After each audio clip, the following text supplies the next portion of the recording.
The frozen wind cut through Violet Zimmerman's threadbare coat as she stumbled through another drift of snow.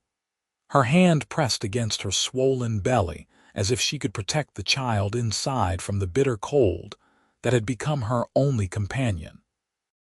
She had been walking for 3 days now, maybe 4, since her husband's wagon had overturned on the mountain pass, and he had died instantly when his head struck a boulder, leaving her alone in this wilderness with nothing but the clothes on her back, and a determination to survive that burned hotter than any fire she could have built if her trembling fingers had been capable of striking a match. The landscape stretched endlessly white before her, the mountains of northern New Mexico showing no mercy to a 22-year-old widow who had lost everything in a single moment of tragedy. Her feet had gone numb hours ago, and she wondered distantly if that was a blessing or a curse as she forced them to keep moving through the knee-deep snow. The baby kicked inside her, a reminder that she was not truly alone, that she had to keep going for both of them.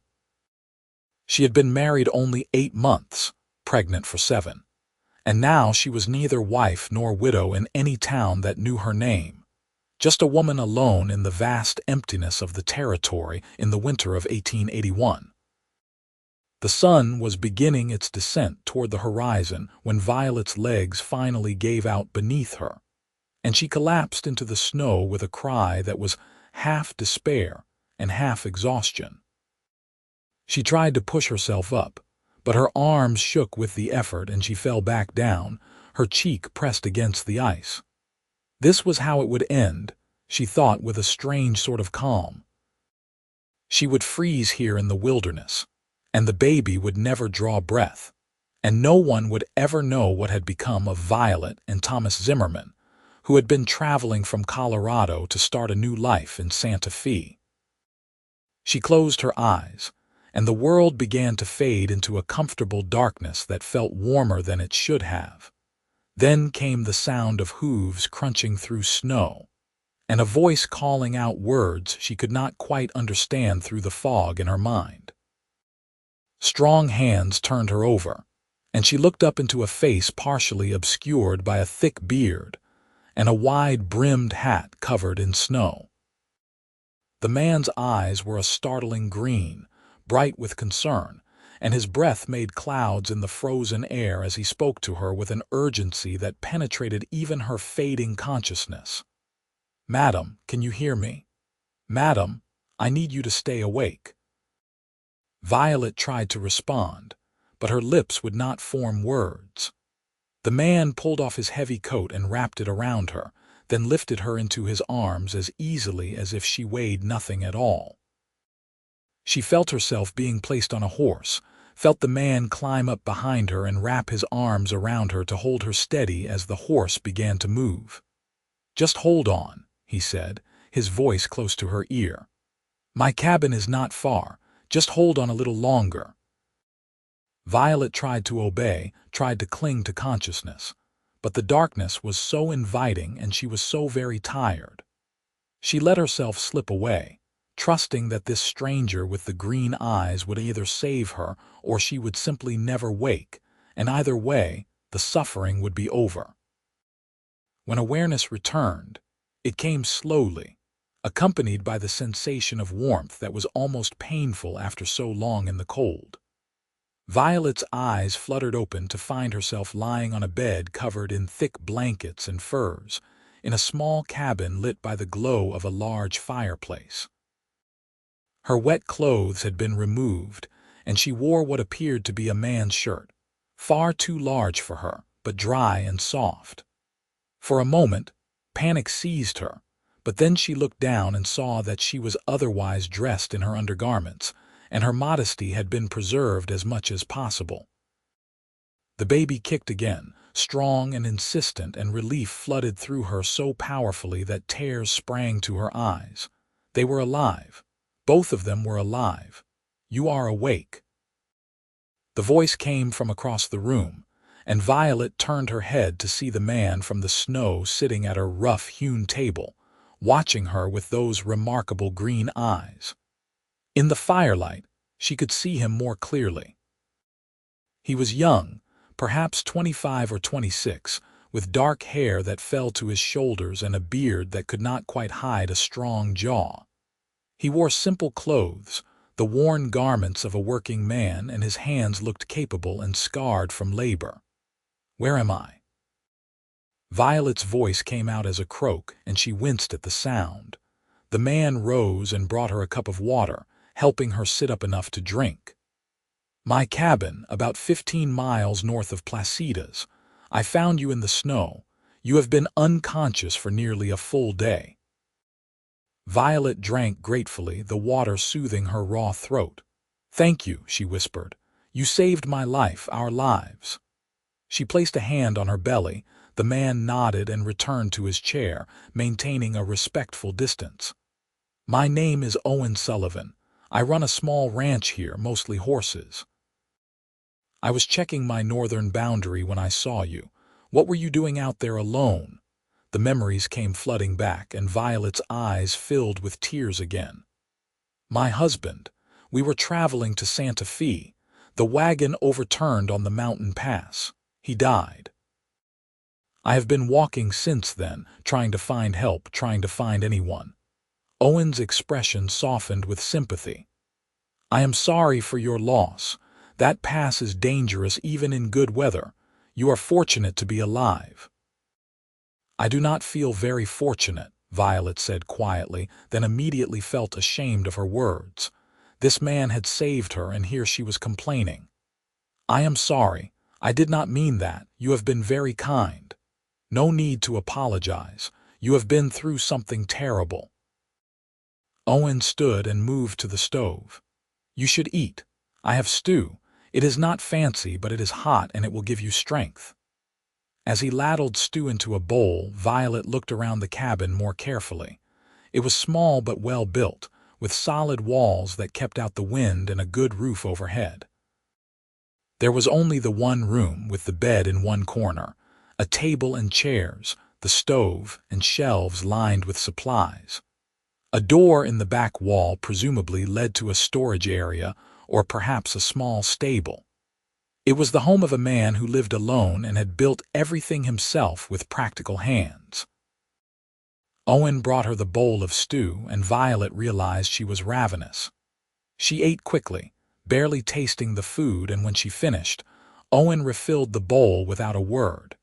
She ate more slowly this time, and the warmth of the meal spread through her body, bringing strength back to her limbs. "How far along are you?" Owen asked, his eyes flicking to her belly. 7 months, perhaps a bit more. The baby is due in late February or early March." Violet paused, a new fear seizing her. "What is the date now?" "January 14th. Violet felt her heart sink. She had less than 2 months before the baby came, and she was stranded in a stranger's cabin in the middle of nowhere with nothing to her name. How would she survive? How would she care for a child? Owen seemed to read her thoughts. "You can stay here as long as you need. Until the baby comes, and after if necessary. The snow will be too deep to travel for weeks yet anyway. When spring comes, I can take you into Placidas or Santa Fe if that is where you wish to go." Violet stared at him, overwhelmed by his generosity. "I cannot ask you to do that. I have no way to repay you. I have nothing. I am not asking for repayment." Owen's voice was firm. "You need help and I can provide it. That is the end of the discussion." Tears spilled down Violet's cheeks and she wiped them away impulsively. "Why? You do not know me. Why would you do this for a stranger?" Owen was quiet for a long moment, his eyes distant. 5 years ago, my sister died in childbirth. She was alone when it happened, her husband away on business. If someone had been there, if someone had helped her, she might have lived. I cannot change what happened to her, but I can help you. That is reason enough." Violet's throat tightened with emotion. "I am so sorry. What was her name?" "Catherine. She was 3 years younger than me. She was kind and brave, and she deserved better than she got." Owen stood abruptly, as if uncomfortable with the turn the conversation had taken. "You should rest more.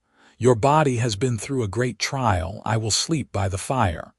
The bed is yours for as long as you are here." "I cannot take your bed," Violet protested. "You can and you will.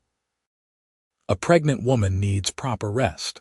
I have slept in far worse places than in front of a warm fire."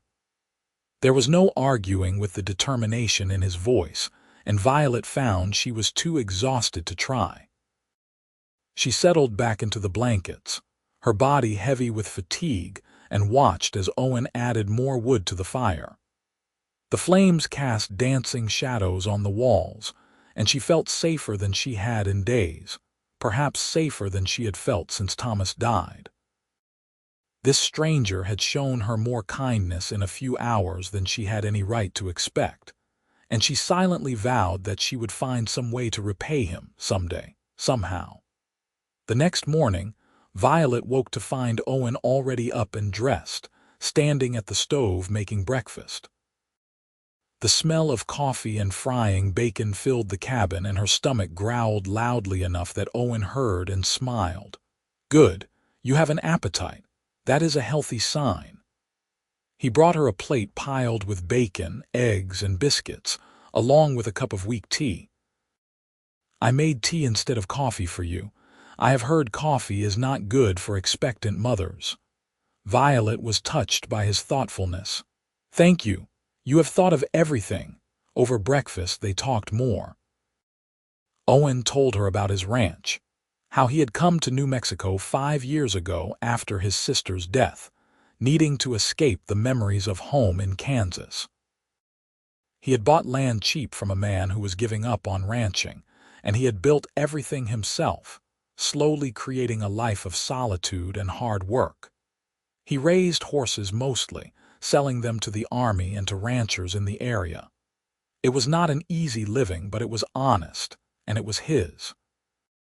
Violet told him about her own life, growing up in Missouri, meeting Thomas when he came through town selling farm equipment. They had married quickly, perhaps too quickly, but she had thought herself in love. Thomas had dreams of starting a freight business in Santa Fe, and Violet had been willing to follow him anywhere. Now those dreams were dust, and she was left to pick up the pieces alone. "What will you do?" Owen asked. "After the baby comes, I mean. Do you have family you can go to?" Violet shook her head. "My parents died of influenza 3 years ago. I have a brother, but he moved to California and I have not heard from him in over a year. Thomas had family in Ohio, but we were not close to them. They did not approve of our marriage. I do not think they would welcome me." "Then you will stay here until you figure out what you want to do," Owen said simply. "There is no rush. Winter is long in the mountains." As the days passed, Violet grew stronger. Owen gave her space and privacy, always respectful, always kind. He never mentioned her situation or made her feel like a burden. Instead, he treated her like a guest, even though they both knew she had nowhere else to go. Violet tried to make herself useful despite Owen's protests. She cooked meals, mended his clothes, cleaned the cabin. It gave her something to do and made her feel less like she was taking advantage of his generosity. Owen accepted her help with good grace, though he never asked for it. They fell into a comfortable routine. Owen would rise before dawn to tend to the horses and do the heavy work around the ranch. Violet would prepare breakfast and go about the domestic tasks she could manage. In the evenings, they would sit by the fire and talk, sharing stories of their lives, their hopes, their losses. Owen was a good listener, and Violet found herself telling him things she had never told anyone, not even Thomas. "My husband was not a bad man," she said one night about 2 weeks after her arrival. "But I do not think he loved me, not really. I was convenient. I was pretty enough and willing, and that was sufficient for him. I thought love would grow between us, but it never did. Is that terrible to say now that he is dead?" Owen considered her words carefully before responding. It is not terrible, it is honest. Death does not make a person into something they were not in life. You can mourn the loss of him and still acknowledge the truth of your marriage.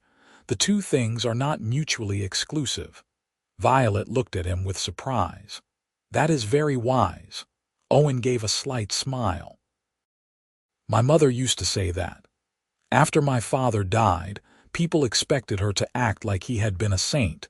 But he had been a hard man, quick with his fists and slow with affection. She mourned him because he had been her husband, but she did not lie about who he was. I always respected her for that. You speak of her in the past tense.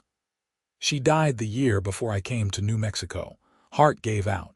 She was only 52, but she had lived a hard life. I think she was tired. They were silent for a while, both lost in memories of people they had loved and lost. Then Violet said quietly, I am glad I met you, Owen Sullivan. I think you might be the best man I have ever known. Owen's cheeks colored slightly, and he looked away. I have not done anything special. You saved my life. You took in a complete stranger and asked nothing in return. That is more than special. That is extraordinary. Owen did not respond, but Violet saw the pleased expression on his face, and she smiled to herself. As January turned into February, the weather remained bitterly cold, and the snow showed no signs of melting. Violet's belly grew larger, and she moved more slowly, feeling the weight of the child. Owen watched over her with increasing attentiveness, making sure she did not overexert herself, that she had enough to eat, that she stayed warm. One night, Violet woke to a sharp pain in her abdomen. She gasped and clutched her belly, and immediately Owen was at her side, having heard her from his place by the fire. What is wrong? Is it the baby? I do not know. It hurts. Violet breathed through another wave of pain, then it passed and she relaxed slightly. I think it might have been a false pain. I have heard that can happen in the later months. Owen looked worried. Should I ride for a doctor? There is one in Placitas. In this weather, in the dark. You would never make it, and even if you did, he could not get back here in time if something was truly wrong. Violet reached out and took Owen's hand. I will be fine. Stay with me. Of course. Owen pulled a chair close to the bed and sat, still holding her hand. They stayed like that for hours, talking quietly, until Violet finally fell asleep again, and Owen was satisfied that the crisis had passed. In the morning, Violet felt fine, but something had shifted between them. The holding of hands had been intimate in a way that transcended the physical act. They had crossed some invisible line, and both of them knew it. Over the next few days, they found excuses to touch each other. A hand on the shoulder, fingers brushing while passing a plate, Owen helping Violet stand when her balance was unsteady. Each touch was innocent, but charged with an awareness that had not been there before. I should not feel this way, Violet said one evening, her hand resting on her pregnant belly. About you, I mean. My husband has been dead barely more than a month. What kind of woman does that make me? Owen sat across from her, his expression serious. It makes you human. Grief does not follow a schedule, and neither does the heart. You do not need to feel guilty for being alive, Violet. But I do. I feel guilty for so many things, for not loving Thomas the way a wife should, for not being more devastated by his death, for feeling happy here with you when I should be in mourning. Her voice broke. For wanting you to touch me when I am carrying another man's child.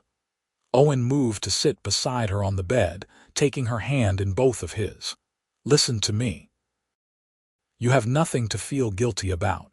You are doing the best you can in an impossible situation.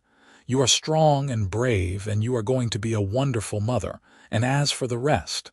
He paused, searching for words. I care about you, Violet. More than I probably should, more than I intended to, but I will not push you or rush you. We have time to figure out what this is between us. Violet looked into his green eyes and saw nothing but honesty and compassion. She leaned forward and rested her forehead against his shoulder, and he put his arms around her carefully, mindful of her condition. They stayed like that for a long time, taking comfort in each other's presence. The baby came on a cold February night during a howling snowstorm. Violet's water broke while she was preparing dinner, and she looked at Owen with wide, frightened eyes. "It is happening. The baby is coming." Owen's face went pale, but he nodded and immediately began to prepare. He had asked the doctor in Placitas what to do months ago, just in case, and he had supplies ready. Clean linens, hot water, scissors, twine. He helped Violet to the bed and tried to remember everything the doctor had told him. The labor was long and difficult. Violet screamed and cried and cursed, gripping Owen's hand so hard she left bruises. Owen wiped her forehead with cool cloths, spoke encouraging words, and tried not to let his own fear show. He had never felt so helpless in his life, watching her suffer and being unable to do anything to ease the pain. Finally, after hours that felt like days, the baby came. Owen caught the tiny, slippery body in his hands and stared in wonder at the squalling infant. It was a boy, red-faced and furious at being thrust into the cold world, but clearly healthy and strong. "You have a son," Owen said, his voice choked with emotion. He cleaned the baby as best he could and wrapped him in a soft blanket, then placed him in Violet's arms. Violet looked down at her child, tears streaming down her face, and felt a rush of love so powerful it took her breath away. "Hello, little one," she whispered. "I am your mother. You are safe now. We are both safe." Owen finished tending to Violet, making sure she was comfortable and had stopped bleeding. Then he sat beside the bed and looked at the mother and child, feeling something profound shift in his chest. This was his family now, he realized. Not by blood, but by choice. He would protect them with his life. "What will you name him?" Owen asked. Violet looked up at him, her expression soft. "I would like to name him after you, if you do not mind. Owen Thomas Zimmerman, for the man who saved us and in memory of his father." Owen felt his eyes sting with tears. "I would be honored." The weeks after the baby's birth were exhausting but joyful. Little Owen was a good baby, only crying when he was hungry or needed changing. Violet recovered quickly, though she was tired from the constant demands of nursing and caring for an infant. Big Owen, as they had started calling him to differentiate, helped with everything. He walked the baby when he fussed, changed diapers without complaint, and watched over both mother and child with devoted attention. "You are so good with him," Violet said one day, watching as Owen held the baby against his shoulder, gently patting his back. "He is an easy baby to love," Owen replied, but his eyes were on Violet when he said it, and she knew he meant more than just the child. As February turned into March, the weather began to improve. The snow started to melt, and the days grew longer and warmer. Violet knew that soon it would be time to make decisions about the future. She could not stay in Owen's cabin forever, imposing on his hospitality. But every time she thought about leaving, her heart ached with a grief that felt almost physical. One evening, after the baby was asleep, Violet finally found the courage to broach the subject. "Owen, I need to talk to you about what happens next. About where the baby and I will go when the weather clears." Owen looked up from the leather he was mending, his expression guarded. "Do you want to leave?" "No," Violet said honestly. "I do not want to leave at all, but I cannot keep taking advantage of your kindness. You have already done so much for us." Owen set down his work and came to sit beside her. "Violet, I am going to say something, and I need you to let me finish before you respond. Can you do that?" Violet nodded, her heart beginning to race. "I love you," Owen said simply. I have loved you since that first night when you looked at me with those frightened eyes, and I knew I would do anything to protect you. I love your strength and your honesty and the way you sing to the baby when you think I am not listening. I love the way you laugh and the way you think and the way you have survived everything that has been thrown at you. I know it is too soon. I know you have been through so much, but I cannot let you leave without telling you how I feel. He took her hands in his. I want you to stay, Violet. Not as my guest or someone I am helping, but as my wife. I want to raise little Owen as my own son. I want to build a life with you, a real life, a family. I know I am not much. I am just a rancher with a small cabin and a herd of horses, but I will work hard every day to make you happy. I will love you and care for you and never give you reason to doubt your worth. I am asking you to marry me, Violet Zimmerman. Will you? Violet felt tears spill down her cheeks, but they were happy tears this time. Yes, she whispered. Yes, I will marry you. I love you too, Owen. I have been so afraid to admit it, so afraid it was wrong or too soon, but I do. I love you so much it terrifies me. Owen pulled her into his arms and kissed her, a gentle, tender kiss that spoke of promises and hope and new beginnings. When they pulled apart, both were smiling through their tears. When? Violet asked. When should we marry? As soon as possible. We can ride to Placitas next week once you are strong enough. The circuit preacher should be there by then. We can have a simple ceremony, just us and a couple of witnesses. I would like that, Violet said. I do not need anything fancy. I just need you. They married on a bright March morning in the small church in Placitas, New Mexico. The circuit preacher performed the ceremony, and the doctor who had given Owen advice about delivering babies and his wife stood as witnesses. Violet wore a simple dress that the doctor's wife had loaned her, and Owen wore his best shirt and a string tie. Little Owen slept through the entire ceremony, bundled in blankets in the doctor's wife's arms. When the preacher pronounced them husband and wife, Owen kissed Violet with such tenderness that the doctor's wife dabbed at her eyes with a handkerchief. They signed the marriage certificate, making everything legal and official, and then they rode back to the cabin that was now truly their home. That night, after the baby was asleep, Owen and Violet consummated their marriage. It was Violet's first time being with someone who truly loved her, and the difference was staggering. Owen was gentle and attentive, making sure she felt safe and cherished. Afterward, lying in his arms, Violet felt a completeness she had never known before. I never knew it could be like this, she whispered against his chest. Owen pressed a kiss to the top of her head. Neither did I. We are learning together. As spring turned into summer, life settled into a happy rhythm. Owen worked the ranch, slowly expanding his horse herd. Violet cared for the baby and the home, and found that she had a talent for growing vegetables in the small garden plot Owen helped her prepare.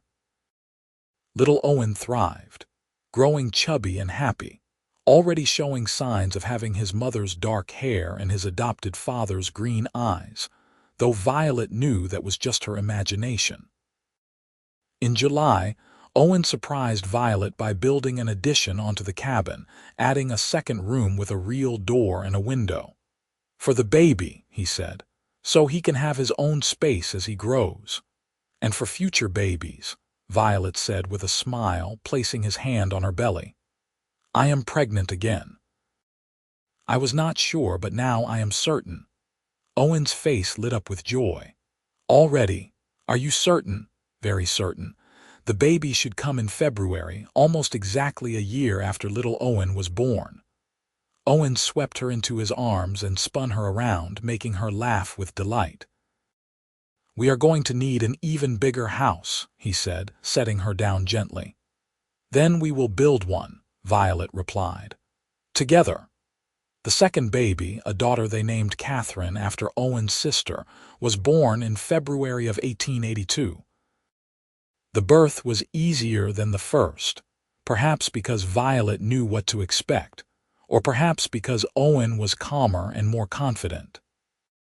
Catherine had her mother's dark eyes and her father's smile, and little Owen was fascinated by his baby sister, always wanting to touch her gently and bring her toys. As the years passed, the ranch prospered.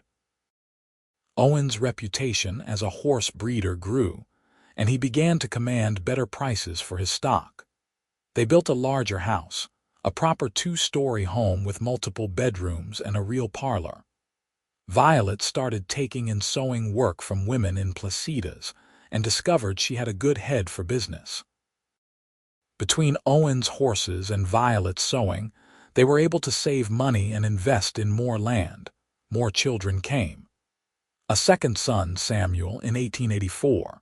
Twin daughters, Grace and Hope, in 1886.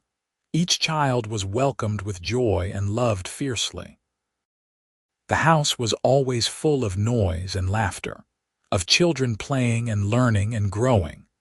Little Owen, no longer so little, grew into a serious, thoughtful boy who loved working with the horses just like his father. He never knew that Owen was not his biological father, and Owen made sure he would never have reason to question it. He loved all his children equally, with a devotion that was absolute.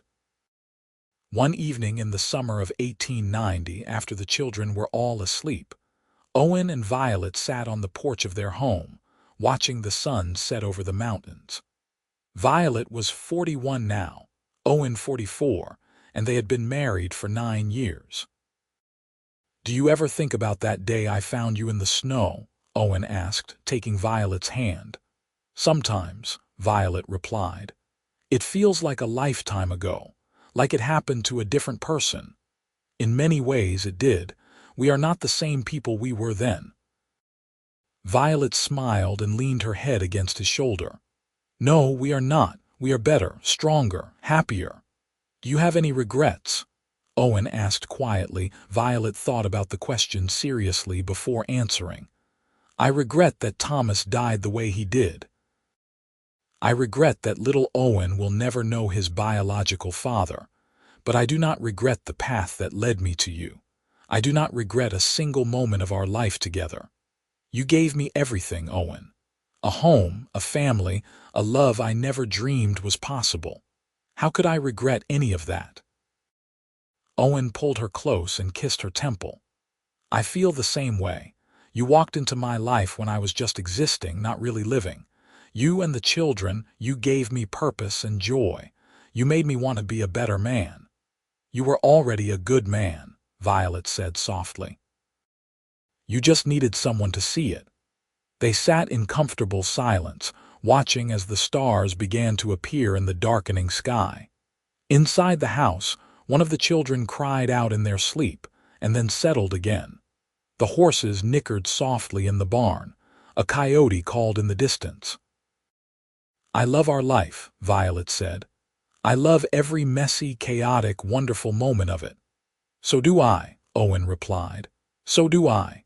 Years continued to pass, bringing both challenges and triumphs. There were droughts and harsh winters, sick animals and injured children. There were also bumper crops and successful horse sales, weddings and births. Little Owen grew up and married a girl from Placitas, bringing her home to the ranch and building his own cabin on the property. Catherine became a teacher, riding into Placitas 3 times a week to educate the children there. Samuel showed a talent for working with wood and began making furniture that people traveled from Santa Fe to purchase. The twins, inseparable as always, opened a small store in Placitas, selling everything from fabric to hardware. Through it all, Owen and Violet remained the center of their growing family. They were the ones everyone turned to for advice, for comfort, for support. They had become pillars of the community, respected for their hard work and their generosity. They had come so far from that desperate day in the snow when Violet had been certain she would die alone. On their 25th wedding anniversary in March of 1906, the entire family gathered at the ranch for a celebration. Children and grandchildren filled the house, 3 generations of the family that Owen and Violet had built together. There was food and music and dancing, and as Violet looked around at all the faces she loved, she felt overwhelmed with gratitude. Owen found her standing alone on the porch, taking a moment of quiet amid the chaos. He wrapped his arms around her from behind, and she leaned back against him with a contented sigh. "What are you thinking about?" he asked. "About how lucky I am," Violet replied. "About how that terrible day when I thought my life was ending was actually the beginning of everything good. About how you saved me in every way a person can be saved." "You saved me too," Owen said. "We saved each other." Violet turned in his arms to face him, looking up at the man she had loved for a quarter of a century. There were gray streaks in his dark hair now and lines around his green eyes, but to her, he was just as handsome as the day he had pulled her from the snow. "I would do it all again," she said. "Every hardship, every struggle, every moment of fear and doubt. I would do it all again to end up right here, right now with you." Owen cupped her face in his hands and kissed her, a kiss that held 25 years of love and devotion and unwavering commitment.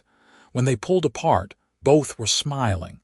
25 more years?" Owen asked. "At least," Violet replied. "Probably 50. They laughed together and then went back inside to rejoin their family, their children and grandchildren, the legacy of love they had built from nothing but determination and hope. The ranch continued to thrive under little Owen's management. And when Big Owen finally decided he was too old to work the horses anymore, he did not fret or feel useless. Instead, he spent his days teaching his grandchildren everything he knew, passing down the skills and wisdom he had accumulated over a lifetime.